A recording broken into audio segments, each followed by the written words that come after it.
Multiple inmates have died since the illegal correction officer strike began 2 weeks ago. That's according to the State Department of Corrections. At least 2 of those deaths are being investigated or are reported to be at the hands of correction officers. Moments ago, we learned 15 staff members now on leave at Mid-State Correctional after a death over the weekend. Governor Hochul addressing the latest death Monday.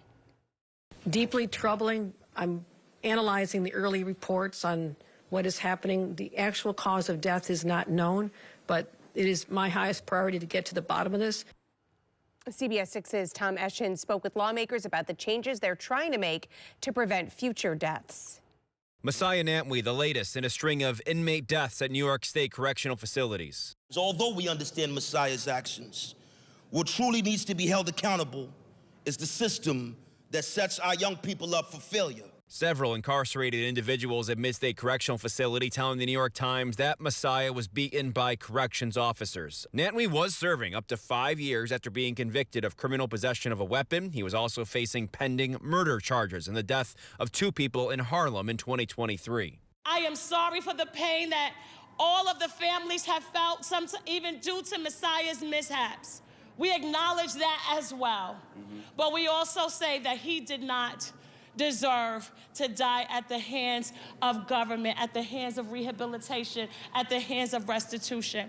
We made the death penalty illegal in New York State many years ago because it is inhumane. But clearly, corrections officers believe that they're above the law. Now, the governor has deferred to the legislature when it comes to making holistic changes around this culture inside prisons. There was a bunch of bills that were proposed after Robert Brooks was killed in both chambers here, the Assembly and the Senate, but not much of that has moved at this point. And some say that's because the illegal worker strike has thrown the attention off the inmates being killed. For over 2 weeks, they have cut off visits from family and lawyers. They denied people food and medicine. They shut down programs and created unlivable conditions inside these walls. This is not about safety, make no mistake.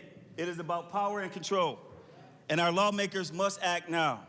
Those workers have called for the HALT Act to be repealed. So far, lawmakers aren't planning any changes.